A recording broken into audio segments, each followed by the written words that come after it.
Mian? Aba, anong ginagawa mo rito, Apo? Sinong kasama mo na nagpunta rito sa bahay ko? Ako lang po, Lola Pina. Iniatid po ako ni Mama sa bus station. Tapos ako po ang bumiyahe mula ron hanggang dito po sa bahay nyo. Diyos ko, pambihira kang bata ka. Bakit hindi kayo nagsabi sa akin para nasundo kita pagbaba mo sa bus? Paano na lang kung naligaw ka? Matalas naman po ang memorya ko kaya natandaan ko po ang mga sinakyan namin ni na Mama nung nagpunta po kami rito nung namatay po si Lolo Paeng. Saka, wala ka pong dapat ipag-alala, Lola. Safe naman po ako nakapunta rito Di ba po? Ang galing ko, di ba? Ay nako, kung sa bagay, halika na nga sa loob. Abay, nagugutom ka ba? Tamang-tama. At nagluto ako ng merienda. Gumawa ako ng biko na may latik. Mukhang alam niyo pong darating ako kasi nagluto po kayo ng paborito ko Masayang pumasok ang 14 na taong gulang na si Damian sa bahay ng kanyang Lola Pina. Iniligay niya sa upuan sa sala ang dala niyang bag at sumunod siya kay Lola Pina sa kusina. Umupo siya sa hapagkainan. Kinuha siya ni Lola Pina ng biko at sinamahan pa nito yon ng mainit na tsokolate. O Damian, magmerienda ka muna. Abay, sigurado ko na nagutom ka habang nasa biyahe ka papunta rito sa San Narciso. Kaya nga po, Lola wala kasi ako nagustuhan sa mga pagkain na itinitinda ng mga tinderong umaakyat kanina sa bus. Tamang-tama talaga tong biko nyo, Lola. Nang tikman ni Damian ang biko ni Lola Pina, ay pinuri niya yon. Sinabi niya na ang biko na yon ang pinakamasarap na biko na natikman niya. Tuwang-tuwa naman si Lola Pina sa papuring yon ni Damian. Lola, kumusta naman po pala kayo rito? Sa totoo lang, malungkot pa rin na po. Alam mo naman na kamamatay lamang ng lolo mo 2 buwan nang nakararaan. Matagal na kaming magkasama ng lolo mo. Ngayon, mag-isa na lamang ako rito. Hindi ako sanay na wala akong kasama. Kaya mabuti at nandito ka ngayon. Kaya nga po nakakamiss din po talaga si Lolo Paeng. Nakakamiss yung mga kwento niya sa akin bago kami matulog. Nagpunta rin po ako rito kasi sinabi ni Mama sa akin na nagkasakit daw po kayo. Ay, pasensya na ako. Hindi ko na dapat pala sinabi yun sa nanay mo. Hindi ko sinasadyang mag-alala kayo sa akin. Konting ubo lang ito. Saka, matanda na talaga ako. Kaya normal lang na maging lapitin ako ng sakit. Lola, ayaw niyo po ba na doon na lang kayo sa bahay namin? Para may nagbabantay po sa inyo palagi? Damihan, iho. Hindi ako pwedeng manirahan sa syudad. Marumi ang hangin doon. Pulos-pulos yun. Hindi kagaya rito sa San Narciso. Baka mas lalong mapadali ang buhay ko kapag doon ako nanirahan sa syudad. Nag-aalala lang po kasi kami ni Mama po sa inyo Huwag niyo akong intindihin. Kahit matanda na ako, ay malakas pa naman ako. Hindi ako kagaya ng lolo mo na lambutin kaya namatay kagad. Ay oo nga pala. Gaano ka katagal rito? Paano ang pag-aaral mo, iho? Dito po muna ako ng mga 2 buwan, Lola. Bakasyon na po kami kaya kahit matagal po ako rito, ay ayos lang po. Ay ganun ba? Bakasyon mo na pala. Ay hindi ba dapat ay nakikipaglaro ka sa mga kaibigan mo? Halos araw-araw ko naman po silang kasama, Lola Saka ako po talaga ang nagdesisyon na dito po ako magbabakasyon. Ay, pambihira. Napakabait mo talagang bata, Damian. Kaya ikaw ang paborito kong apo O siya, iiwan na muna kita rito ha. Ipapasok ko muna yung mga ibinilad kong tuyo. Pagkatapos mong kumain, magpahinga ka na. Maayos at malinis naman yung kwarto mo. Sige po, Lola. Ako na pong bahala rito. Matapos magmerienda, ay naisipan ni Damian na kunin sa likod ng bahay ang bisikleta ng kanyang yumaong lolo. Nakita niya yon nung unang beses na nagtungo siya roon nang mamatay ang kanyang lolo. Ilang buwan pa lamang ang nakakaraan. O Damian, bakit mo dala yung bisikleta ng lolo paing mo? Lola, gusto ko po sanang magbike muna. Ay, hindi ka ba muna magpapahinga? Kararating mo lang Mamayang gabi na lang po, Lola. Gusto ko po mag-ikot-ikot dito sa San Narciso. Hindi po ba merong magandang falls dito? Yung nasa loob po ng gubat? Pero bukas ka na magtungo ron at hapon na. Baka abutin ka pa ng gabi. Pwede ka namang mag-ikot-ikot na lang sa malapit basta umuwi ka kagad bago magdilim. Okay po, Lola. Sa malapit na lang po muna ako pupunta. Balik din po ako kagad. O sige, mag-iingat ka, Damian, ha? Nakangiting kumaway si Damian kay Lola Pina bago siya umalis sakay ng bisikleta. Maaliwalas ang araw at hindi na ganun kainit kaya naging komportable si Damian sa pagbibisikleta. Yun ang unang beses na nagawa niya yon sa San Narciso. Habang binabagtas niya ang makipot na kalsada, ay binilisan niya ang pagpedal. Sa pagliko niya sa isang kanto, hindi niya napansin ang isang batang lalaki na tumatawid.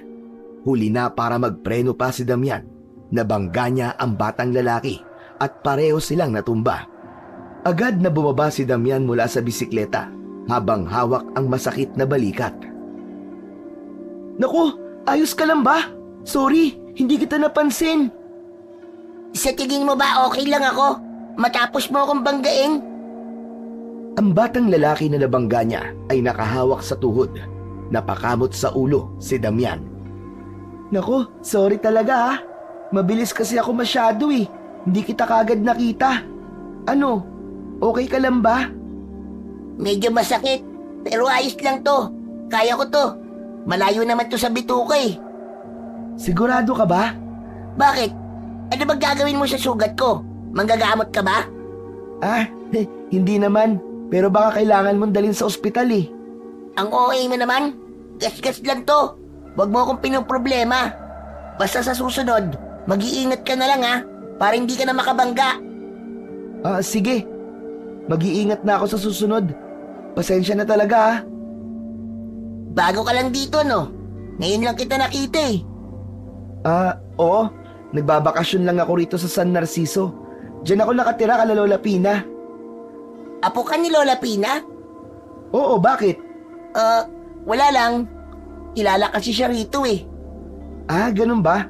Ah, bata, ako nga pala si Damian. Ikaw, anong pangalan mo? Wala pa kasi akong kaibigan dito eh. Kaya baka pwede kitang maging kaibigan. Ako si Tomas. Ayos lang naman sa akin na makipagkaibigan sa'yo. Mukha ka namang mabait eh. O sige na, kailangan ko nang umalis ha. May pinapabili kasi sa akin ng lolo ko eh. Baka mapagalitan na naman ako. Tumango si Damian at nang naglakad na palayo si Tomas ay sumakay na ulit siya sa bisikleta. Napangiti siya dahil sa unang araw pa lamang niya sa San Narciso ay nagkaroon na kagad siya ng ibang kakilala maliban kay Lola Pina. Inisip niya na mukhang magiging masaya ang mga susunod na araw sa lugar na yon. Pagbalik ni Damian sa bahay ni Lola Pina ay ramdam pa rin niya ang kirot sa kanyang balikat. Umupo siya sa sofa habang nire-relax ang balikat. Napangiwi siya dahil habang tumatagal ay mas lalo yung sumasakit. Mula sa kusina ay lumabas naman si Lola Pina. O apo, nandito ka na pala. Kumusta ang pagbibisikleta mo? Abay sandali. Bakit ang asim ng mukha mo, apo? May masakit ba sa iyo? Lola, masakit po tong kaliwa kong balikat. May nabangga po kasi ako kanina habang nagbabike po ako. Sumemplang po ako tapos tumama po tong balikat ko sa semento. Ako, ayan na nga bang sinasabi ko eh. Ano nangyari sa balikat mo? Sobrang sakit ba? Sakto lang naman po, Lola. Wala po ito. Ay, Damian, hindi mo ako maloloko. Tingnan mo nga yung sarili mo, ah. Hindi maipinta ang mukha mo. Baka mamaya mamagay ang balikat mo at mas lalo yung sasakit kapag gano'n na nangyari. Tara nga dito. Pupunta tayo kay Karyo. Siya na ang bahala dyan sa balikat mo. Abay, magaling manghilot yun ng mga bali at mga nalabog na laman. Hindi na po kailangan, Lola. Ayos lang po talaga ako. Mamaya po mawawala rin po to siguro. Ay, hindi pwede, apo. Tumayo ka na dyan at sumama ka na sa akin. Sige na, huwag kang mag-alala dahil magaling manghilot si Karyo at mapapawala niya ang pananakit ng balikat mo. Ayaw sanang magpahilot ni Damian dahil alam niya na masakit yon. Pero sa itsura ni Lola Pina at sa tono ng boses nito ay sigurado siya na hindi uubra ang pagtanggi niya. Kaya wala na siyang nagawa kundi ang sumunod na lamang kay Lola Pina. Naglakad sila ng halos 15 minuto bago nila narating ang isang maliit na kubo. Nagulat si Damian nang makita niya si Tomas sa labas ng kubo. Nagpuputol yun ng mga kahoy na panggatong. Tomas! Dito ka pala nakatira? Ay oo, kaya nga ako nandito eh. Aba, magkakilala pala kayo. Opo, Lola. Kaya nga po, alam ko po ang pangalan niya eh. Aba, testik ang bata ka, Damian. Nakahawa ka na sa pagiging pilosopo niyang si Tomas. Hindi naman po, joke lang po yun. Lola, nagkakilala po kami kanina. Siya po yung nabangga ko ng bisikleta ko. Ganun ba? Kumusta ka naman, Tomas? Ayos lang po ako, Lola Pina. Gas-gas lang naman po ang inabot ko. Bakit po pala kayo nandito? Hanap ko ang lolo Karyo mo. Andito ba? Ipapahilot ko kasi ang balikat nitong apo ko at sumasakit daw. Nasa loob po siya. Pumasok na lang po kayo. Hinawakan ni Lola Pina ang kamay ni Damian at naglakad na sila palapit sa kubo. Huminto sila sa harapan ng pinto ng bahagyang nakabukas. Abay, Karyo! Pwede ba magpahilot sa'yo ang apo ko? Ilang sandali lamang, lumabas si Mang Karyo mula sa kubo. Puro puti na ang buhok nito at may makakapal na balbas at bigote. Abay, pwede naman. Sige, Pina. Pumasok kayo. May kaba si Damian nang pumasok sila sa loob ng kubo. Pinahiga siya ni Mang Karyo sa banig. Kinuha nito ang isang maliit na bote na may lamang langis. Sumunod si Damian at humiga sa banig na nakalatag sa sahig. Pinahubad ni Mang Karyo ang damit niya. Naglagay ng langis si Mang Karyo sa palad at marahang ipinahid ito sa balikat ni Damian. Nagsimula ng hilutin ni Mang Karyo ang balikat ni Damian at bagamat masakit sa una, unti-unti namang nagiging komportable ang pakiramdam ni Damian. Habang tahimik na hinihilot ni Mang Karyo ang balikat ni Damian, napansin ni Damian ang makahulugang pagtingin ni Mang Karyo kay Lola Pina. Pina, malaki na ang apo mo ah. Siya na ba ang susunod na tagapagbantay sa San Narciso? Napatingin si Damian kay Lola Pina. Napansin ni Damian ang kaunting pagkailang ng kanyang lola. Hindi niya alam kung ano ang ibig sabihin ni Mang Karyo, pero ramdam niya na may kakaiba sa tanong nito. Ay, wag muna nating pag-usapan yan, Karyo. Hindi ba dapat ay sabihin mo na sa kanya tungkol sa... Karyo, tama na. Hilutin mo na lamang ang apo ko. Hindi na nagsalita si Mang Karyo, ngunit ramdam ni Damian ang tensyon ni Lola Pina. Ayan, tapos na ang paghihilot ko. Damian, tandaan mo, huwag ka munang maliligo. Bukas ng umaga ka na maligo at huwag mo munang masyadong igagalaw ang balikat mo. Sige po, Mang Karyo. Tatandaan ko po. O ano, kumusta na pala ang balikat mo ngayon? Masakit pa rin ba? Igalaw-galaw mo nga ng konti. Ito po, hindi na po masyado. Tama nga po si Lola. Magaling po kayong manghilot. Hindi lang paghihilot ang kaya kong gawin. Kaya ko rin manggamot at makipaglaban sa mga aswang. Aswang? May aswang po dito sa San Narciso? Sasagot pa sana si Mang Karyo, pero inunahan yun ng pagsasalita ni Lola Pina. Ay, Karyo, ito na pala ang bayad. Huwag mo nang tanggihan. Alam ko na palagi kang tumatanggi kapag nagbabayad sa'yo. Kinuha ni Lola Pina ang kamay ni Mang Karyo at isiniksik doon ang pera. Nagpaalam na rin kagad si Lola Pina kay Mang Karyo at umalis na sila roon ni Damian. Hindi nakawala sa malakas na pakiramdam ni Damian ang pagmamadali nito na makaalis sa bahay ni Mang Karyo. Pagdating nila sa bahay ay hindi na napigilan ni Damian ang mag-usisa. Lola, may aswang po ba rito sa San Narciso? Ang sabi po kasi ni Mang Karyo ay kaya niya rin makipaglaban sa mga aswang. Karamihan sa mga ganitong lugar ay hindi nawawala ang aswang, apo. Pero huwag kang mag-alala. dahil walang aswang dito sa San Narciso. Yung sinabi ni Karyo kanina na nakikipaglaban siya sa mga aswang, ay noong kabataan pa niya yon. Eh yung tinanong po niya sa inyo na kung ako ba ang susunod na tagapagbantay ng San Narciso, ano pong ibig niya sabihin doon? Sandaling hindi nakapagsalita si Lola Pina sa tanong na yon ni Damian. Naging malikot ang mga mata nito. Ha? Apo, huwag mo nang intindihin ang tanong na yon ni Karyo. Ang ibig niya sigurong sabihin, ay baka nais mong tumakbo rito sa eleksyon kapag nasa tamang edad ka na. Ay wala sa lahi natin ang pagpasok sa politika, Apo. Kaya hindi mo yung dapat bigyan ng pansin. Oo nga pala, magpahinga ka na muna. Magluluto lang ako ng hapunan natin. Nagmamadaling iniwan ni Lola Pina si Damian sa sala. Hindi alam ni Damian, pero tila hindi siya kumbinsido sa sagot ng kanyang lola. May hinala siya na may mas malalim na ibig sabihin ang tanong na yon ni Mang Karyo. Kinagabihan ay hindi makatulog si Damian.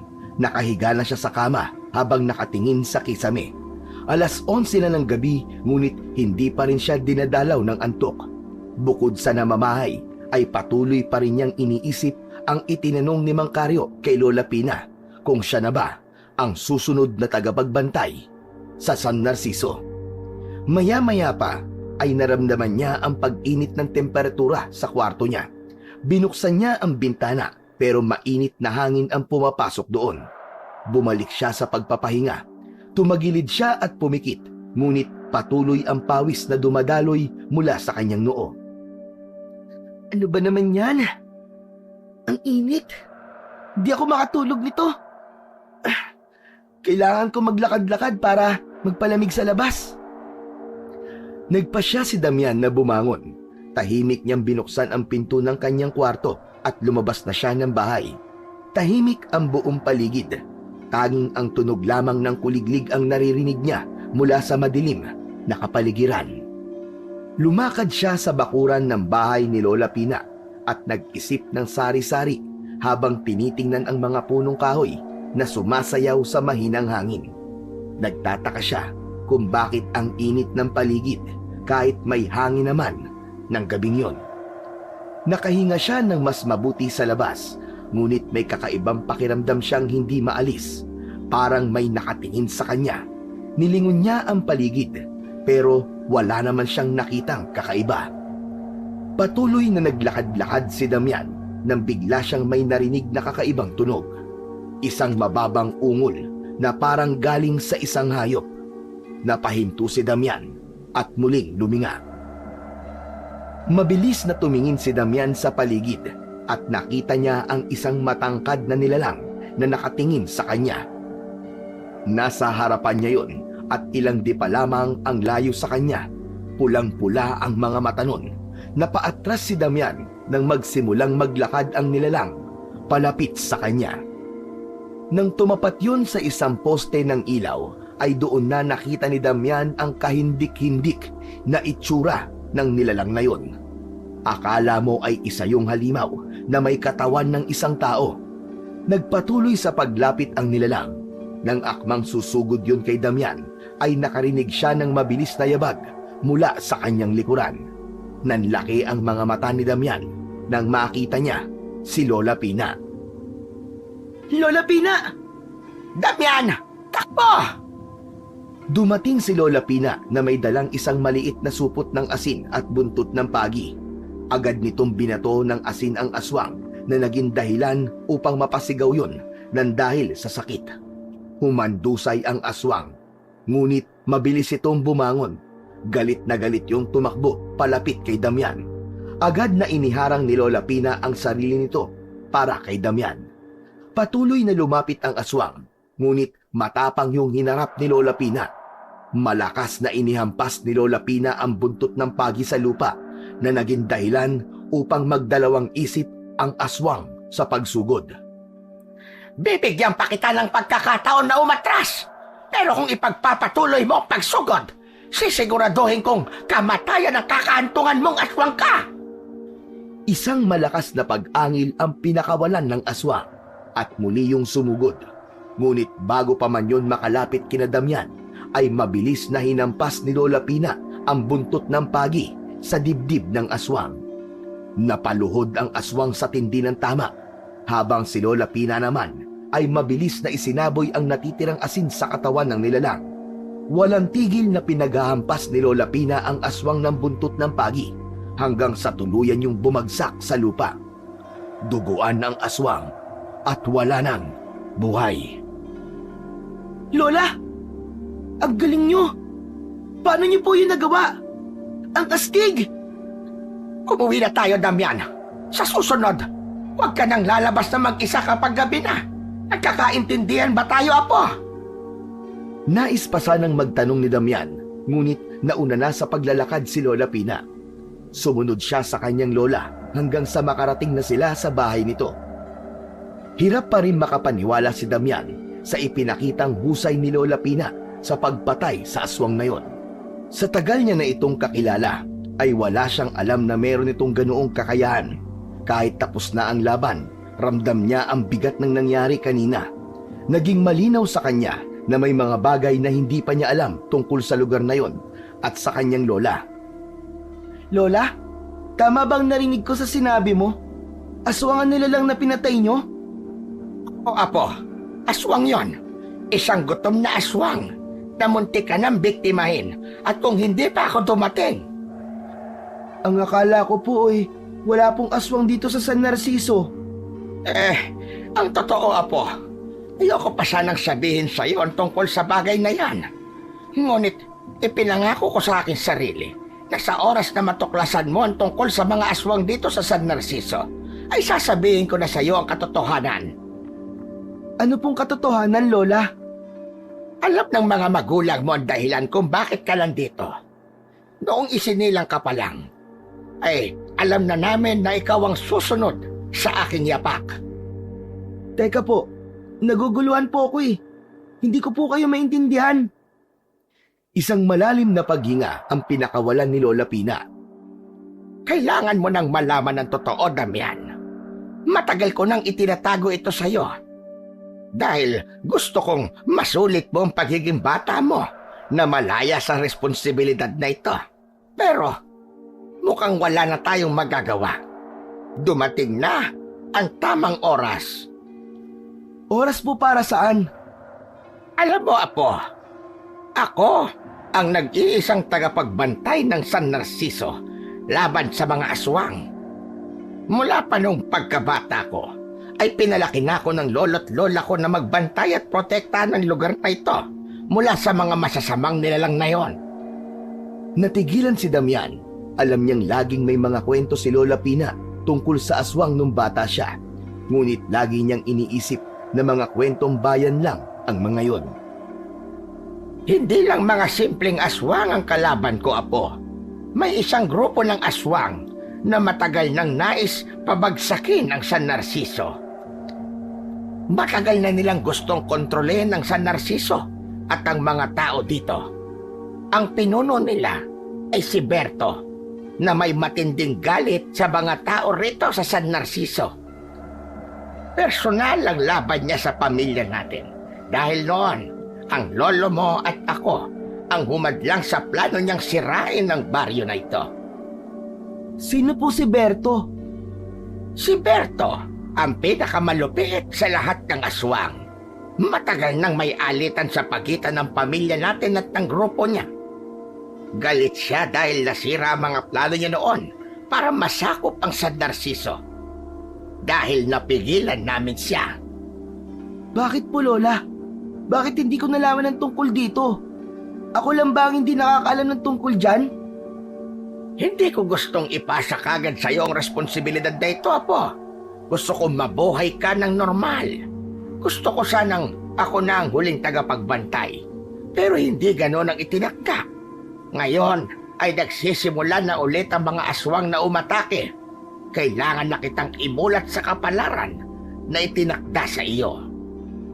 Ayon pa kay Lola Pina, ay nagkaroon ng isang pangitain ng isang matandang babaylan na may isisilang na apo si Lola Pina na susunod sa yapak nito bilang tagapagbantay ng San Narciso.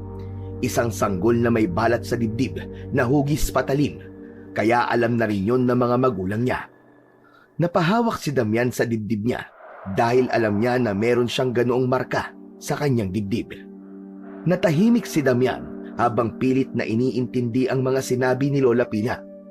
Napakabilis ng mga pangyayari, parang lumulutang ang utak niya ng sandaling yon. Pero Lola, bakit po ako? Bakit hindi mo nalang ipasa sa iba tong responsibilidad na ito? Bakit ako ang kailangan na sumunod sa yapak nyo? Damian, iho, hindi ito basta-basta pinapasa sa iba. Nasa dugo mo ito. Ikaw ang susunod. Hindi natin pwedeng hayaan na mawala ang bantay ng San Narciso dahil kapag nangyari yon, wala nang magpoprotekta laban sa kanila. Matatapos lamang ang tungkulin ng ating pamilya sa San Narciso sa sandaling mapatay na natin si Berto. Wala po akong alam sa pakikipaglaban sa mga aswang eh. Baka hindi ko po kaya, Lola. Saka takot po ako sa aswang. Nakita niyo naman po kanina na hindi po ako nakagalaw nang makita ko ang aswang na yun. Huwag kang mag-alala, Damian. Nandito pa ako. Hindi ko pababayaan na mag-isa kang haharapin ito. Tuturuan kita, Apo. Pero kailangan maging handa ka. Dahil ang laban na ito ay hindi magiging madali. Apo, ito na ang simula ng paghahanda mo. Hindi pwedeng hindi mo harapin ito. Dahil kapag bumalik ang mga aswang, ikaw ang magiging susi ng pagtatapos ng laban na ito. Naintindihan ni Damian ang bigat ng responsibilidad na nakalagay sa kanyang balikat. Nagkaroon siya ng pagdadalawang isip kung tatanggapin ba niya o hindi ang kanyang kapalaran. Ngunit sa tingin niya ay yun na talaga ang nakatakda sa kanya, gaya ng sinabi ni Lola Pina. Kinabukasan ng umaga ay nagtungo sina Damian at Lola Pina sa bahay ni Mang Caryo. Tahimik si Damian at sinubukang iproseso ang mga nalaman niya mula sa kanyang lola. Sa kabila ng takot na bumalot sa kanya nung una, sa sandaling yon ay may pananabik na sa kanya sa kung ano ang susunod na mangyayari. Pagdating nila sa bahay ni Mang Caryo ay nakita agad nila ang matandang lalaki sa harap ng bahay nito. Magandang umaga, Caryo! Magandang umaga rin sa'yo, Pina. Anong sadya nyo rito? Kagabi ay nagkaroon muli ng pag-atake ng aswang at muntik nang mabiktima ang aking apo na si Damian. Makalipas ang ilang taon ng pananahimik nila, mukhang nagsisimula silang muli na manggulo dito sa ating lugar. Ang mabuti pa ay sa loob na natin pag-usapan yan. Sumunod sina Damian at Lola Pina kay Mang Caryo sa loob ng kubo. Inutusan nito si Tomas na ipagtimpla sila ng kape. Kaya pala iba ang pakiramdam ko kagabi. Napakainit. Yun naman pala nandito na naman ang grupo ni Berto. Tama ka. Pinasahan ko na ito. Alam kong hindi titigil si Berto habang hindi na nakukuha ang San Narciso at hindi niya ako napapatay. Narito rin kami kasi kailangan ko lang sabihin sa'yo na alam na ni Damian ang lahat. Napatingin si Mang Caryo kay Damian. Hindi ito nagulat, ngunit naroon ang kaseryosohan sa mga mata nito.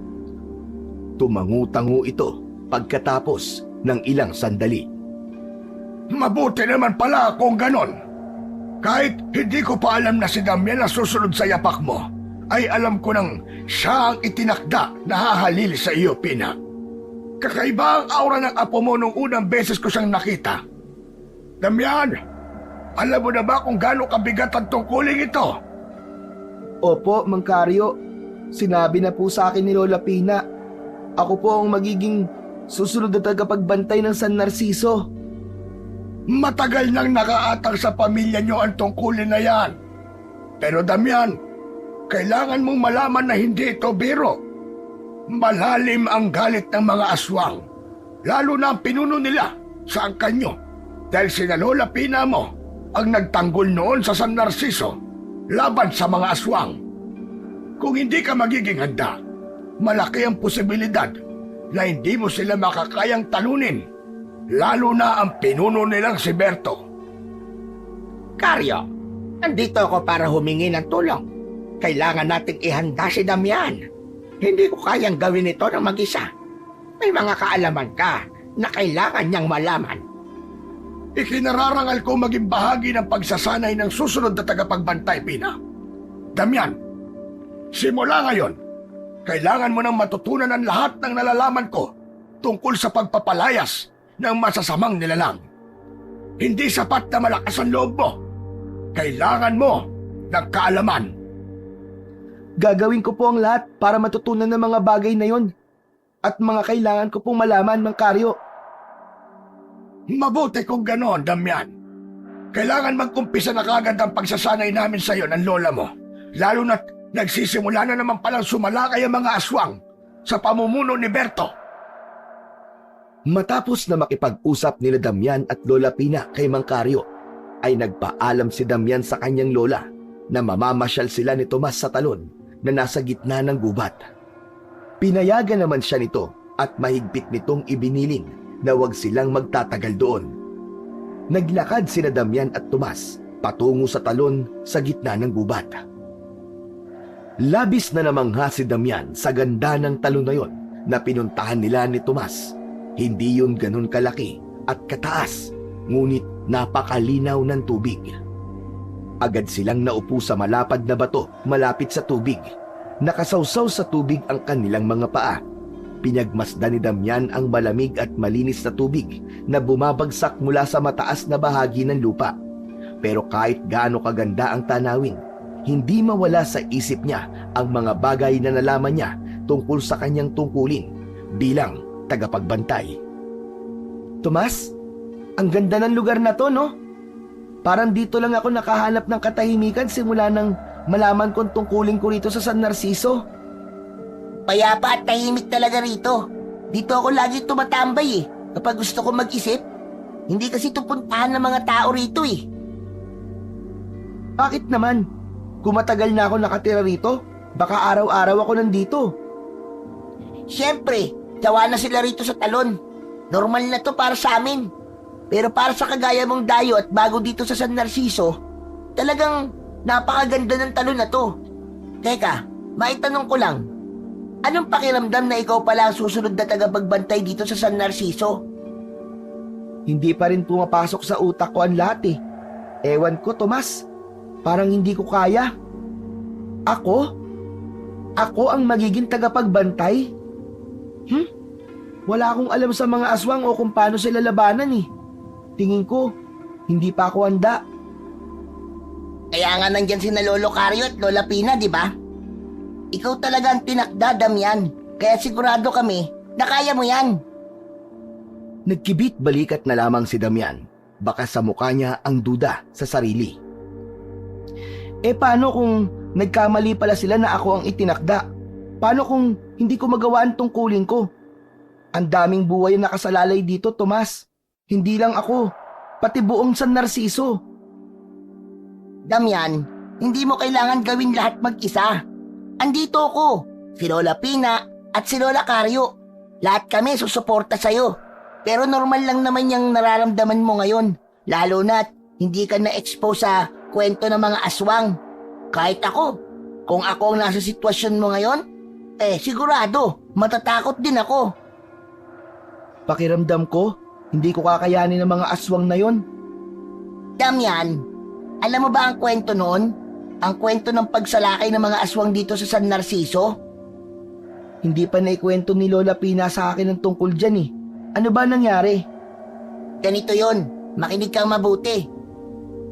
Si Lolo Karyo lang ang nagkwento sa akin ito kasi hindi pa ako ipinapanganak nung nangyari yun Noon pa man, matindi na ang galit ng mga aswang sa San Narciso. May isang gabi, isang grupo ng aswang ang sumalakay dito. Mga 5 o 6 na malalakas at bababangis. Nagkalat sila sa buong lugar. Pinatay at kinain nila ang ilang mga alagang hayop.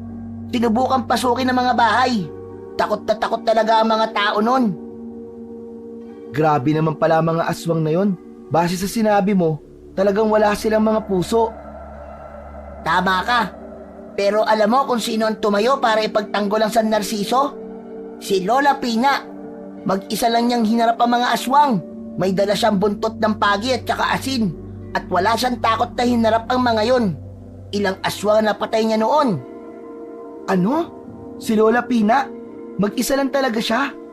Oo, Damian. Siya ang dahilan kung bakit buhay pa ang mga tao dito sa San Narciso ngayon. Kaya kung nagawa yan ng lola mo, alam kong kaya mo rin yun. Hindi ka niya pipiliin kung wala siyang nakikitang lakas sa'yo. Tahimik na napatingin si Damian sa bumubuhos na tubig mula sa talon. Kahit paano ay nagbigay ng lakas ng loob sa kanya ang mga sinabi ni Tomas. Hindi niya akalain na malalim din palang magsalita ang bago niyang kaibigan. Habang patuloy na nag-uusap sina Damian at Tomas sa talon, bigla silang nakarinig ng kaluskos ng mga dahon mula sa kung saan. Parehong napalingon ang dalawa at mula sa likod ng isang puno ay lumabas ang isang matangkad na lalaki. May katandaan na ito, marungis ang kasuotan at may bitbit na sako na hindi nila alam kung ano ang laman. Nagkatitigan sina Damian at Tomas. Kapwa sila nagtataka kung sino ang lalaking yon. Lumapit ang lalaki sa kanila at ngumiti ng malaki. Magandang umaga sa inyong dalawa. Pasensya na kayo kung narinig ko ng hindi sinasadya ang napag-uusapan ninyo. Sino po kayo? Lumingon ang lalaki kay Damian. Tila mas interesado ito sa kanya kesa kay Tomas. Simon ang pangalan ko. Dito ako nakatira sa gubat. May kubo ko rito. Narinig ko ang pinag-uusapan niyo tungkol sa pagiging susunod na tagapagbantay ng San Narciso. Narinig ko rin na ikaw ang apo ni Lola Pina. Ako nga po. Ano ang pangalan niyong dalawa? Ako po si Damian. Ito naman pong kasama ko si Tomas. Kaibigan ko po siya. Matagal-tagal na rin akong nakatira dito sa gubat ng San Narciso. Alam ko ang mga kwento na nasa lugar na ito, lalo na tungkol sa lola mo. Si Lola Pina mo, Damian, ang kasalukuyang tagapagbantay dito sa San Narciso mula sa masasamang aswang. Maraming beses ko nang narinig ang pangalan niya at ang kanyang mga kabayanihan. Masaya kong malaman na may susunod na kay Lola Pina. Mahirap ang tungkulin na yan, pero sa mga nakikita ko, mukhang nasa mabuting kamay ang San Narciso.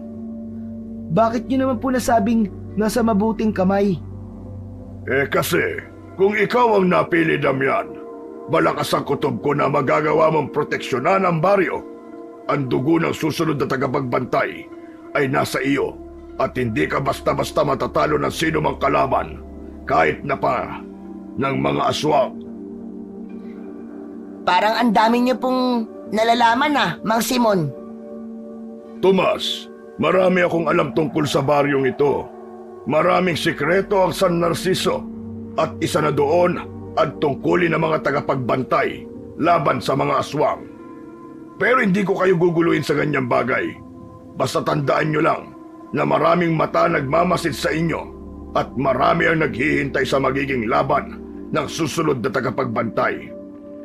Hindi ko lang maitago ang kasiyahan ko na makita at makausap ko ang susunod sa yapak ni Lola Pina. Sa susunod, Damian, mag-ingat ka. Maraming magtatangkang sumubok sa kakayahan mo bilang tagapagbantay. Sana lang, handa ka sa kung ano ang darating. Ngumiti si Simon at nagpaalam na sa kanila. Habang naglalakad yun palayo, ay nagkatinginan sina Damian at Tomas. Hindi nila alam kung may masama bang epekto na may ibang tao na makaalam na si Damian ang susunod na tagapagbantay, kaya hindi nila alam ang magiging reaksyon nilang dalawa.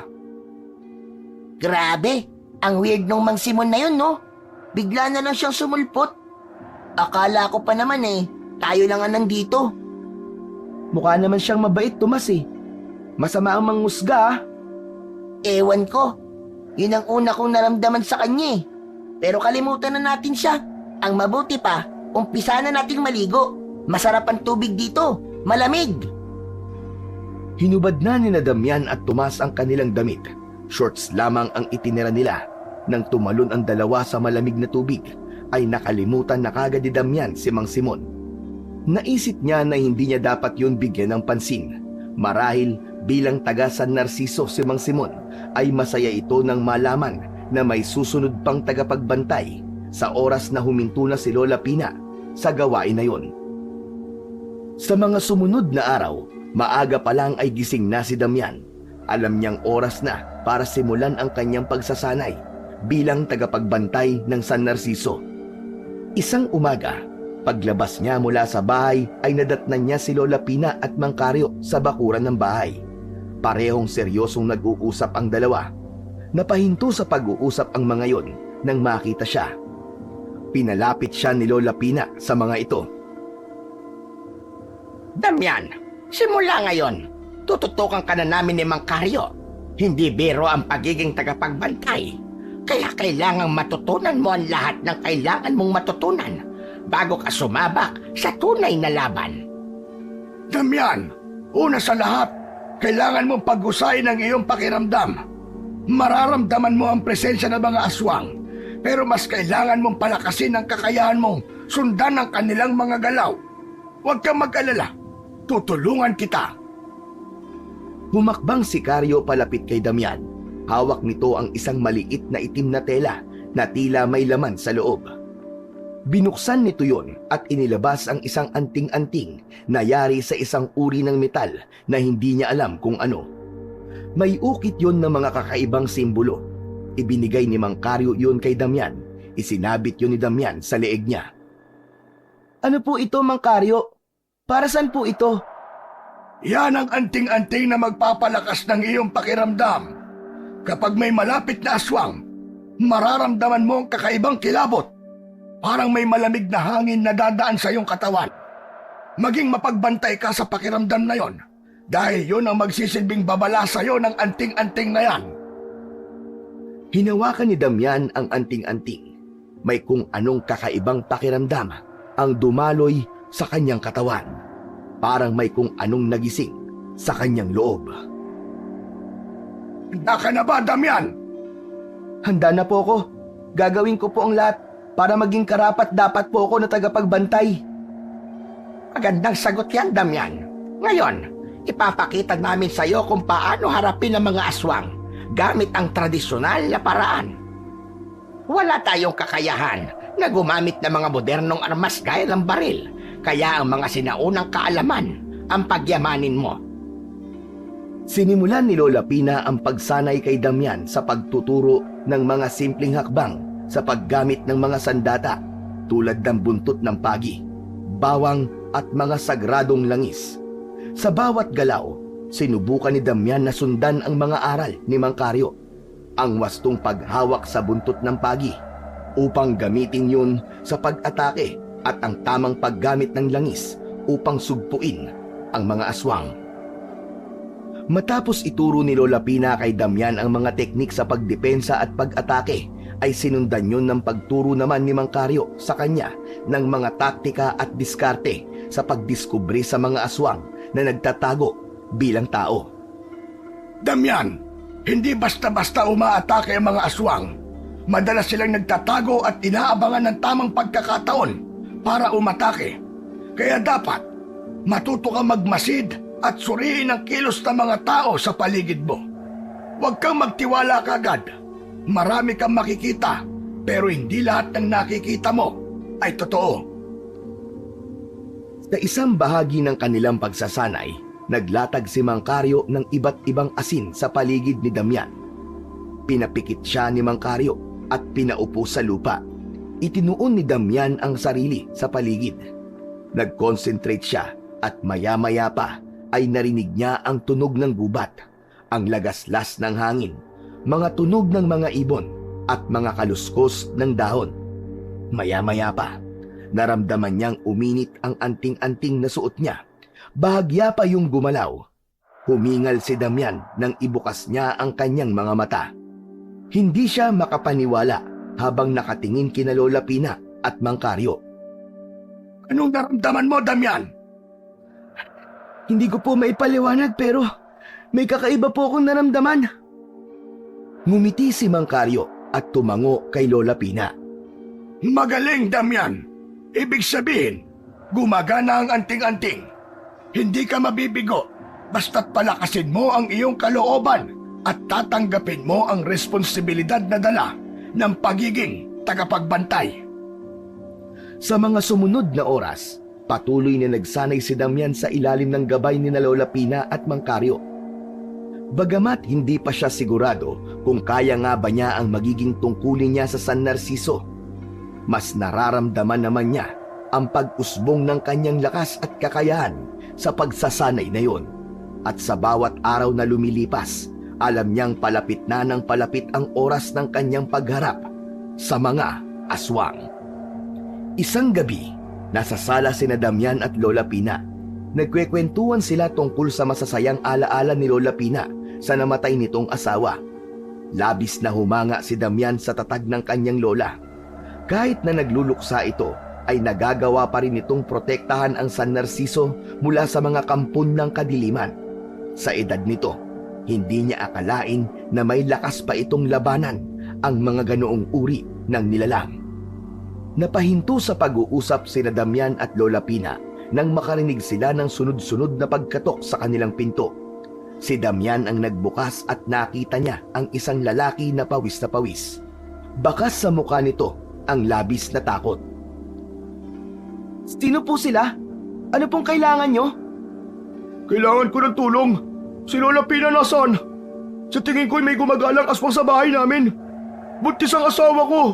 Natatakot ako na baka ang anak namin ang siyang pakay ng aswang. Nagmadali si Lola Pina sa paglapit sa pinto habang hawak ang isang buntot ng pagi.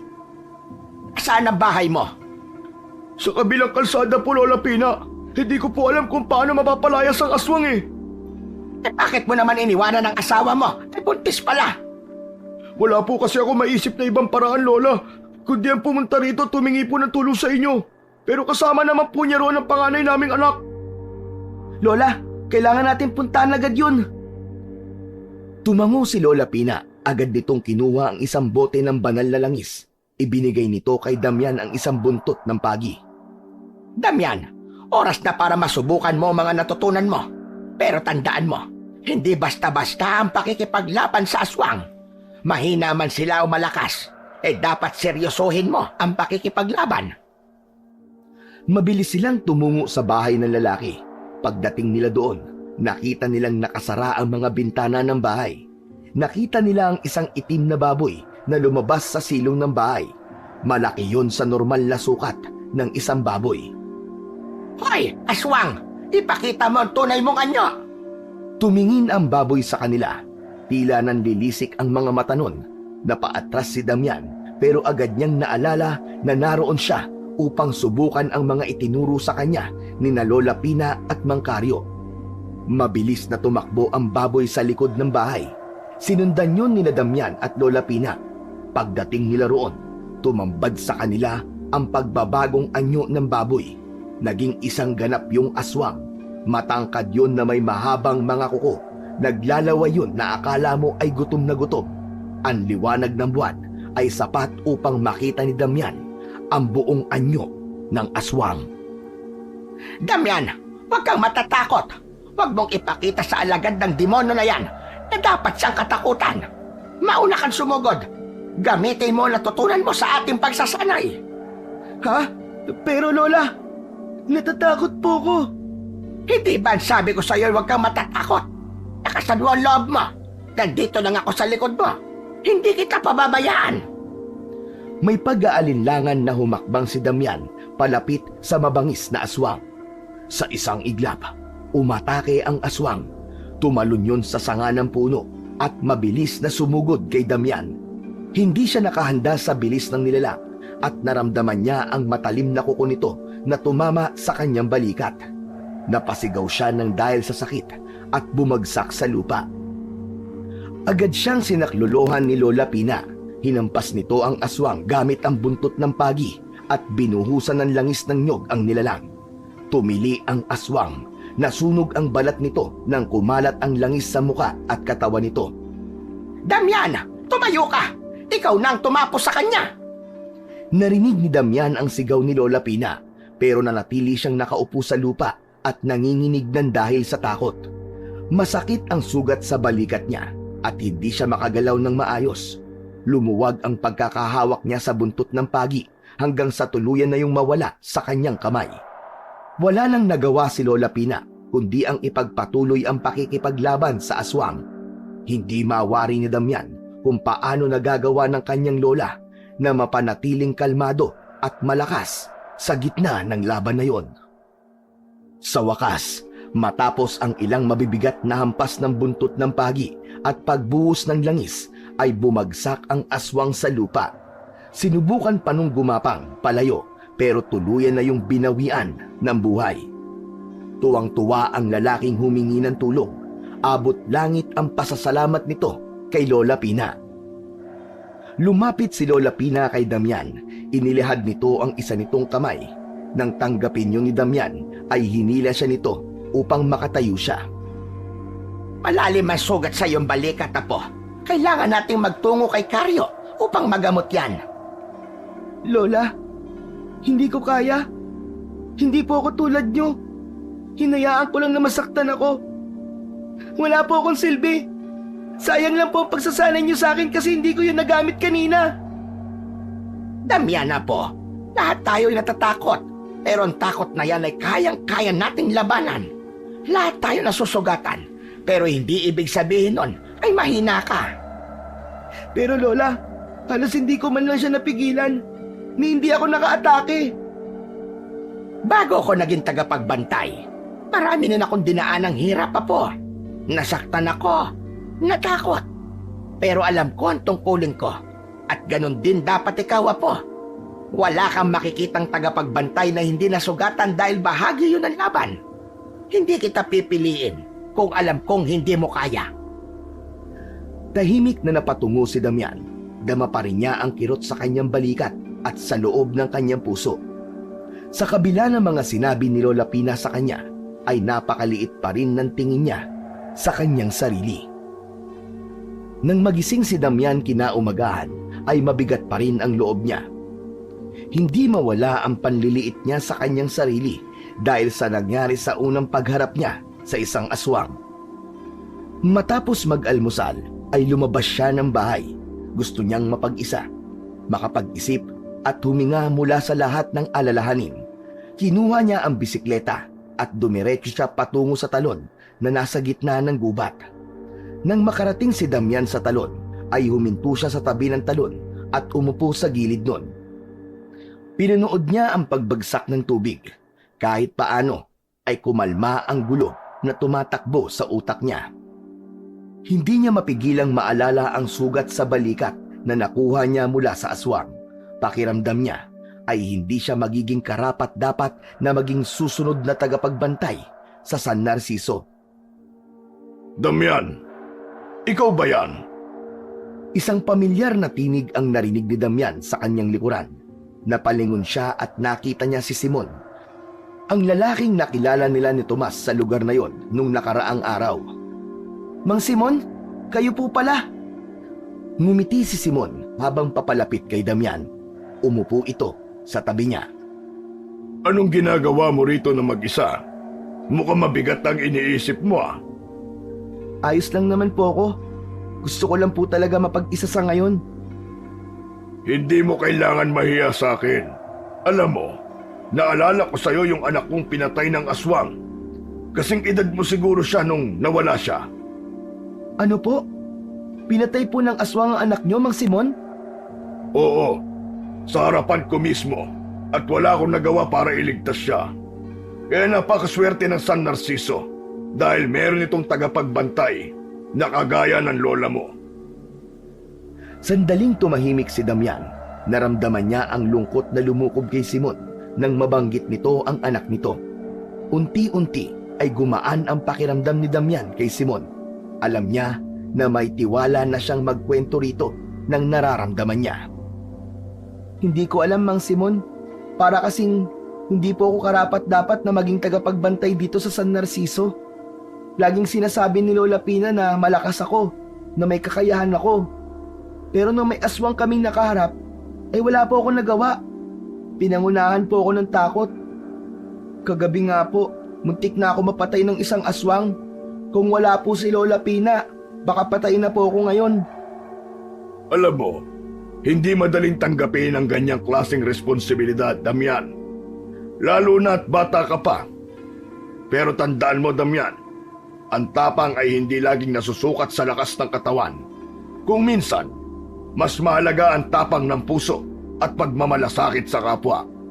Hindi lahat ng tao ay may kakayahang magdesisyon na buhatin ang bigat ng responsibilidad na meron ka ngayon. Kaya Damian, huwag mong maliitin ang sarili mo. Pero bakit ako? Hindi ko maintindihan kung bakit po ako ang piniling maging susunod sa yapak po ng lola ko. Pakiramdam ko napakaraming mas malakas po sa akin at mas magaling kaysa sa akin. Damian, hindi ka pipiliin ng Lola Pina mo kung hindi niya nakita na karapat-dapat ka. Hindi siya gagawa ng desisyon ng basta-basta. Isa pa, hindi mo kailangan maging perpekto para maging karapat-dapat. Ang mahalaga ay ang puso mo at ang kahandaan mong protektahan ang bayan na ito. Dahan-dahang naramdaman ni Damian na unti-unti siyang naging komportable kay Simon. Hindi ka magiging susunod na tagapagbantay kung wala kang kakayahan, Damian. Hindi nila ipapasa sa iyo ang tungkuling ito kung wala silang tiwala sa iyo. Kaya maniwala ka sa sarili mo, Damian. Maniwala ka sa kakayahan mo maging isang tagapagbantay. Kung kaya ni Lola Pina mo, ay kaya mo rin. Hindi ko po alam, Mang Simon. Pero sana tama po kayo. Sana kaya ko ang responsibilidad na ito. Maraming salamat po pala sa pakikipag-usap sa akin. Napagaan niyo po ang pakiramdam ko. Walang anuman, Damian. Nandito lang ako palagi kapag kailangan mo ng kausap. Ngumiti si Simon at tinapik si Damian sa balikat. Naisip ni Damian na baka nga tama si Simon. Marahil ay hindi laging kinakailangan malakas o walang takot ang isang tagapagbantay. Ang mahalaga ay ang determinasyon at ang hangaring protektahan ang kapwa niya. Isang hapon, habang naglalakad sina Damian at Tomas, galing sila sa plaza at doon sila namasyal sa araw na yon. Nag-uusap sila tungkol sa mga nangyayari sa San Narciso. Hindi inasahan ni Damian ang biglang paglapit ni Simon sa kanila. Hinihingal ito at mukhang takot na takot. Mang Simon, bakit po? Ano nangyari? Damian, kailangan ko ang tulong mo. May aswang sa bahay ko. Sinalakay nila ang mga alaga kong hayop. Hindi ko alam kung anong gagawin ko. Tulungan mo naman ako, parang awa mo na. Pakiramdam ko ay ako na ang isusunod nila. Hindi agad nakapagsalita si Damian. Hindi siya sigurado kung magagawa ba niyang tulungan si Simon sa problema nito. Patuloy na nakiusap si Simon kay Damian. May awang humaplos sa puso niya dahil halos maiyak na si Simon sa pagmamakaawa sa kanya. Saan ka nga po ulit nakatira, Mang Simon? Sa gubat, kailangan ko ng tulong mo, Damian. Nakikiusap ako sa iyo. Alam kong kaya mong patayin ang aswang na yon dahil ikaw ang susunod na tagapagbantay. Habang nakatingin si Damian kay Simon, ay naisip niya na yun ang pagkakataon niya upang subukang makapatay ng aswang nang hindi kinakailangan ang tulong ni Lola Pina. Pagkakataon na niya yon upang mapatunayan sa lahat na kaya niyang pumatay ng aswang ng mag-isa. Tumango si Damian, determinadong harapin ang aswang kahit siya ay mag-isa lang. Damian, sige na. Nakikiusap ako sa iyo. Tulungan mo ako. Sige, Mang Simon. Sasama po ako sa inyo. Tutulungan ko po kayo na patayin ang aswang na nanggugulo sa inyo. Sasama na sana si Damian kay Simon, pero hinawakan ni Tomas ang braso niya. Baka sa mukha nito ang pag-aalala. Damian, teka lang. Hindi ba mas mabuti kung ipaalam natin to kay Lola Pina? Delikado kung mag-isa ka lang. Dapat may kasama kang may kaalaman sa pagharap sa aswang. Kailangan kong gawin to, Tomas. Hindi ako magiging susunod na tagapagbantay kung hindi ko kayang harapin ang aswang na mag-isa. Pero Damian, hindi to biro. Baka mapahamak ka. Kung talagang gusto mong gawin to, ipaalam mo kay Lola Pina. Ngunit tila hindi na narinig ni Damian ang mga babala ni Tomas. Damian, ano ba? Mag-isip ka muna. Alam ko na nagsanay ka na. Pero sa ganitong sitwasyon, ay kailangan mo ang tulong ni Lola Pina. Tulad ng sinabi ko, kailangan kong gawin to, Tomas. Kailangan kong patunayan sa sarili ko at sa lahat na kaya kong pumatay ng aswang at karapat dapat ako maging isang tagapagbantay. Wala nang nagawa si Tomas nang sumama si Damian kay Simon. Nang sandali niyang lingunin si Tomas, ay bakas pa rin sa mukha nun ang labis na pag-aalala. Tinahak ni Damian at Simon ang daan papunta sa gubat. Pagdating nila sa loob ng gubat, ay unti-unti nang dumidilim. Kinakabahan si Damian dahil wala siyang dalang armas, ngunit naisip niya na kung siya talaga ang tagapagbantay, ay kaya niyang makipaglaban sa mga aswang kahit wala siyang sandata. Habang tumatagal ang paglalakad ni Damian at Simon, ay nagsimulang magtaka si Damian. Mahigit 2 oras na silang naglalakad, pero hindi pa rin nila nararating ang bahay ni Simon. Mang Simon, kanina pa po tayo naglalakad Nasaan na po ba ang bahay niyo? Malapit na tayo. Huwag kang mag-alala. Madilim na ang paligid. Unti-unti nang bumigat ang pakiramdam ni Damian. Napahinto si Damian nang maramdaman niyang uminit ang kanyang balat. Napahawak siya sa anting-anting na ibinigay ni Mang Karyo. Huminto siya at nakiramdam. Napakunot ang kanyang noo habang iginagala niya ang mga mata niya sa paligid. Sandali lang po, Mang Simon. Nararamdaman ko, parang may malapit po na aswang sa atin. Huminto rin si Simon at marahang humarap kay Damian. Ngumiti ito ng malaki, pero sa pagkakataon na yon ay may takot na naramdaman si Damian sa ngiti ni Simon. Oo, Damian. Tama ka. May aswang na malapit sa atin. Naku, mag-iingat ka, Mang Simon. Dapat pala nakinig na lang ako kay Tomas. Dapat ay sinama ko na lang si Lola Pina kasi mas biya siya sa pakikipaglaban sa mga aswang. Nasaan na kaya ang aswang na yun? Alam ko kung nasaan siya, Damian. Nasaan po, Mang Simon? Damian, nasa harapan mo na ang aswang. Nanlaki ang mga mata ni Damian sa sinabi ni Simon. Sa pagtingin niya rito ay unti-unting nagbago ang anyo nito. Ang mga mata ni Simon ay nagbago. Nagdilim ang mga mata ni Simon. Ang mga kamay nito'y lumaki at humaba ang mga kuko. Nanlaki ang mga mata ni Damian nang mapagtanto niya na isa palang aswang si Mang Simon. Ako ang aswang, Damian. Nagulat ka ba? Niloko mo ako! Anong gagawin mo sa akin? Talagang itatanong mo pa yan sa akin? Malamang, papatayin kita. Kailangan mapatay na kita kagad bago ka pa maging kasing husay ni Pina. Bumilis ang tibok ng puso ni Damian. Hindi siya makapaniwala sa kanyang nakita. Ang taong pinagkatiwalaan niya ng lubos, ang nakinig sa kanyang mga hinaing, ay isa palang aswang. Umurong ng bahagya si Damian. Sinabi ng utak niya na kailangan na niyang tumakbo, ngunit binalot na siya ng takot. Nakatingin lang siya kay Simon ng mga oras na yon. Mabilis naman na sumugod si Simon kay Samian. Nang makita niya ang matutulis nitong kuko, ay doon na siya natauhan. Umiwas siya, pero nahagip siya ng matatalim na kuko nito at dumaplisyon sa kanyang braso. Napasigaw si Damian sa labis na sakit. Dumaloy ang mainit na dugo mula sa sugat na nilikha ng matatalim na kuko ni Simon. Sa totoo lang, mahina ka talaga. Wala kang kwenta. Hindi ka karapat-dapat na maging tagapagbantay.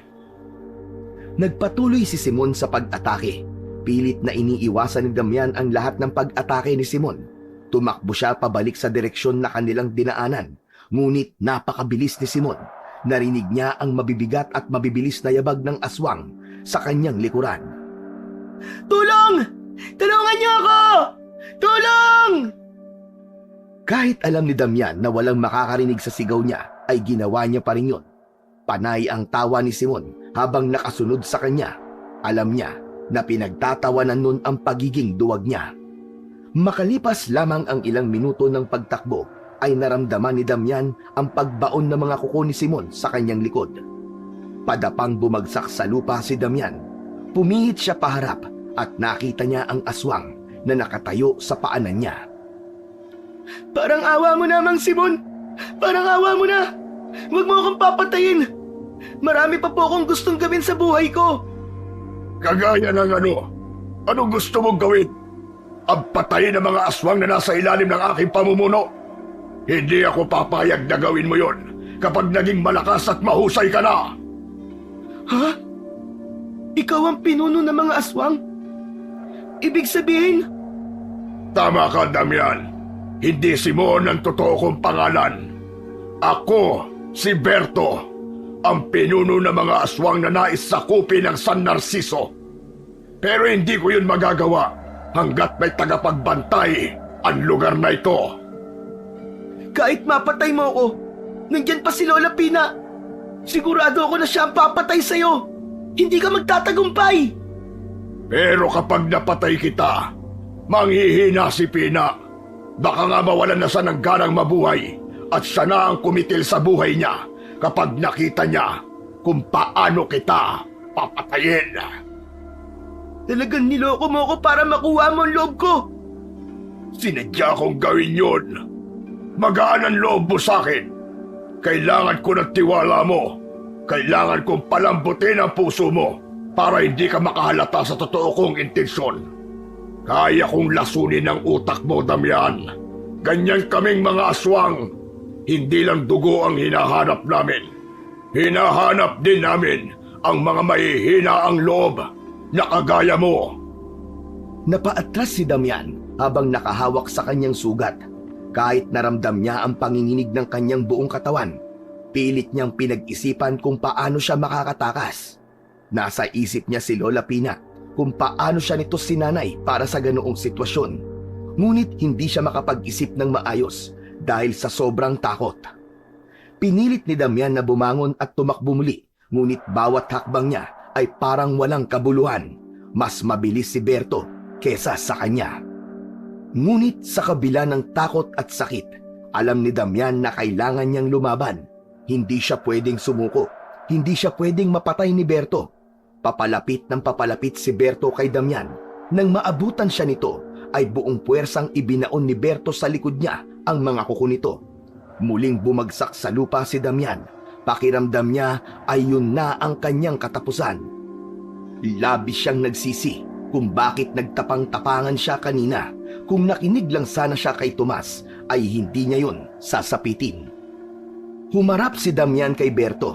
Nagulat siya nang sinakal siya ni Berto at marahan siya nitong itinaas. Nagpumiglas siya dahil pahigpit ng pahigpit ang pagkakasakal nito sa kanya. Gusto pa sana kitang paglaruan. Ang gusto ko ay magmakaawa ka na huwag kitang papatayin. Natigilan si Berto nang biglang may tumamang maliit na bato sa kanyang muka. Luminga ito sa paligid. Maging si Damian ay napalinga na rin at nagulat siya nang makita niya si Tomas sa hindi kalayuan. May hawak itong tirador. Muling tinirador ni Tomas si Berto, ngunit nasalo ng kamay ni Berto ang bato na ibinala ni Tomas sa tirador. Bitiwan mo ang kaibigan ko!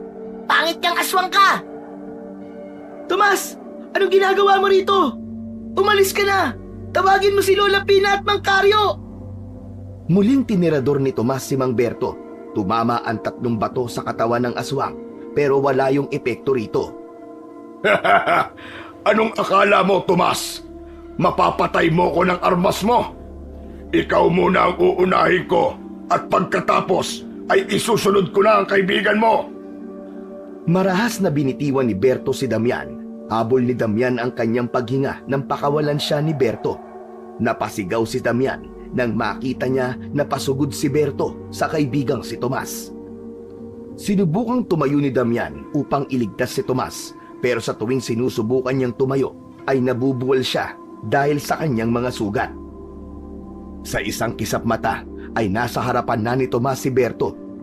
Bumakas ang gulat at takot kay Tomas. Hindi na yun makagalaw, ngunit bago pa man magawang saktan ng aswang si Tomas, ay nakarinig sila ng yabag mula sa kung saan. Nakakita ng pag-asa si Damian nang mula sa kakahuyan ay lumabas sina Lola Pina at Mang Karyo. Si Lola Pina ay may hawak na buntot ng pagi at asin, habang si Mang Karyo naman ay may hawak na isang itak. Tama na, Berto! Huwag mong idadamay ang mga bata sa kasamaan mo! Sino ka para sundin ko, Pina? Matagal kong hinintay ang pagkakataon na ito. Maganda na nandito ka para masaksiyan mo ang pagkamatay ng apo mo. Kung hindi mo ako susundin, dito na magtatapos ang kasamaan mo! Mabilis na humakbang si Lola Pina patungo kay Berto. Mahigpit nitong hawak ang buntot ng pagi. Si Mang Carlo naman ay sumunod kay Lola Pina na may dalang itak. Naiwasan ni Berto ang pag-atake ni na Lola Pina at Mang Carlo. Gustong tumulong ni Damian, ngunit hindi pa rin niya magawang makatayo. Nagulat siya nang biglang ihagis ni Lola Pina ang buntot ng pagi sa gawi niya. Nalaglag ang buntot ng pagi sa tabi niya. Napatingin siya roon at nagdalawang isip kung dadamputin ba niya yon o hindi, dahil may pakiramdam siya na hindi pa rin siya ang karapat-dapat na tagapagbantay. Yan na po! Kunin mo ang buntot ng pagi! Lola, hindi ko po alam kung kaya ko maging susunod na tagapagbantay. Alisin mo ang takot at pagdadalawang isip mo. Gamitin mo ang mga itinuro namin sa'yo. Hindi na nakapagsalita pa si Lola Pina dahil sinugod na ito ni Berto. Isang buntot ng pagi pa ang baon ni Lola Pina at yun ang ginamit nito upang makipaglaban sa mabangis na pinuno ng mga aswang. Nag-alangan naman si Damian, ngunit kinuha niya pa rin ang buntot ng pagi. Nang mahawakan niya yon, ay naramdaman niya ang kakaibang init nun sa kanyang palad. Tila may lakas na dumaloy sa buo niyang katawan, kaya nagawa niyang makatayo. Ganyan nga, Damian! Tumayo ka! Ipakita mo sa aswang na yan na malakas ka at ikaw ang susunod na tagapagbantay! Sigaw ni Tomas kay Damian habang nakatago sa likod ng isang malaking puno. Tumakbo si Damian sa kinaroroonan ni Berto. Hahampasin niya sana ito ng buntot ng pagi, ngunit nahawakan nito yon. Bakas sa mukha nito ang sakit ng mahawakan ng buntot ng pagi, ngunit pilit nito yung hindi ininda. Akala niyo ba ay kaya niyo akong talunin? Matagal ko ng planong sirain ang San Narciso. At ngayon, walang makakapigil sa akin. Binitiwan ni Berto ang buntot ng pagi at lumundag ito papunta kay Mang Carlo. Mabilis naman na iwinesiwas ni Mang Carlo ang itak nito at nagawa nitong sugatan sa dibdib si Berto. Mula sa isang sulok, panay naman ang sigaw ni Tomas na hawak pa rin ang tirador. Go, Damian! Kaya mo yan! Galingan mo! Laban lang! Habang nagsasalpukan sila Lola Pina, Mang Carlo at Berto, dahan-dahang lumapit si Damian sa likuran ng aswang. Nakita ni Berto si Damian sa gilid ng mga mata nito. Ngumiti ito ng malaki na akala mo ay isang demonyo. Damian, batang duwag, akala mo ba ay matatalo niyo ko? Magiging akin pa rin ang San Narciso at wala kayong magagawa. Binigyan ni Damian ang sarili ng lakas ng loob. Inilabas niya ang tapang na nakatago sa kanyang puso. Tumakbo siya ng buong bilis at inihampas ang buntot ng pagi kay Berto. Tumama yun ng diretso sa mukha ng aswang na naging dahilan para mapaatras ito at mapaigik ng dahil sa sakit. Tama yan, Damian! Sige! Ituloy mo lang yan, apo! Nagpatuloy si Damian sa pag-atake. Bawat hampas ng buntot ng pagi ay nagpapahina kay Berto. Si Mang Carlo naman ay nagdagdag ng mga pag-atake gamit ang pagsaboy ng banal na langis kay Berto. Umusok ang katawan ni Berto dahil sa banal na langis. Isang malakas na hampas ng buntot ng pagi ang pinakawalan ni Damian at tumama yon sa leeg ni Berto. Lumikha yon ng malalim na sugat. Damian! Patayin mo na ang aswang na yan! Huwag mo nang patagalin! Tapusin mo na siya! Napahawak si Berto sa leeg nito na nasugatan ni Damian, na paluhod ito sa lupa. Sinamantala naman ni Lola Pina at Mang Carlo ang panghihina ng pinuno ng mga aswang. Nagsalita ng dalawa sa pag-atake kay Berto. Tumulong na rin si Damian sa pag-atake kay Berto. Kung kanina ay panay ang tawa ni Berto, sa sandaling yon ay puro daing na ang lumalabas sa bibig nito. Patuloy na naging mahina si Berto sa sunod-sunod na pag-ataking natatanggap nito. Huminto lang sina Damian nang mapahiga na si Berto sa lupa habang mabagal na humihinga. Duguan na ito at puno ng sugat. Hindi niyo ako matatalo. Ako ang pinuno ng mga aswang. At ang San Narciso ay magiging sa akin. Damian, ibuhos mo ang laman ng bote na ito sa aswang na yan. Ano pong laman ng bote na ito? Malalaman mo rin mamaya. Sige na, gawin mo na. Kinuha ni Damian ang boteng inabot ni Mangkaryo. Inalis niya ang takip nun at ibinuhos ang laman nun sa buong katawan ni Berto. Nagtaka si Damian dahil walang nangyari kay Berto. Malakas naman na tumawa si Berto. Nakita mo na, Damian. Hindi ikaw ang karapat-dapat na susunod na tagapagbantay. Kahit ang banal na langis ay hindi umepekto sa akin nang ikaw ang gumamit. Sinong may sabing banal na langis ang ibinuhos ni Damian sa iyo? Kerosene yan, Berto! Kerosene! Bago pa man nakapagsalita si Berto, ay naglabas ng posporo si Lola Pina. Inabot nito yon kay Damian na agad niyang tinanggap. Damian, apo! Ikaw ang nararapat na tumapos kay Berto! Ikaw ang magsasara ng kabanatang ito sa kwento ng San Narciso! Nagningning ang mga mata ni Damian. Ramdam niya na yun na ang pagkakataon niya upang patunayan kay Berto na mali ito sa mga sinabi nito sa kanya, na hindi siya ang karapat-dapat na susunod na tagapagbantay. Kumuha ng isang palito ng posporo si Damian. Sinindihan niya yon at itinapon kay Berto. Nang humalik sa katawan ni Berto ang apoy sa posporo, ay mabilis na kumalat sa buo nitong katawan ang apoy. Malakas na napasigaw si Berto habang walang tigil ang paglabas ng masasamang salita sa bibig nito. Maya-maya pa ay naging paos na ang boses nito. Pagkalipas lamang ng ilang minuto ay nawala na ang mga sigaw nito. Tumahimik na ang paligid ng gubat. Lumapit si Lola Pina kay Damian at niyakap siya ng mahigpit. Tapos na, apo. Patay na ang pinuno ng mga aswang. Mahusay, Damian. Hindi mo kami binigo ng iyong lola. Pinatunayan mo na matapang ka. Sa pagkakataon na yon, ay lumabas na si Tomas sa pinagtataguan nito. Hindi niyo ba ako pupurihin, Lola Pina at Lolo Caryo? Kung hindi dahil sa akin, hindi niyo malalaman kung nasan si Damian. Tama ka.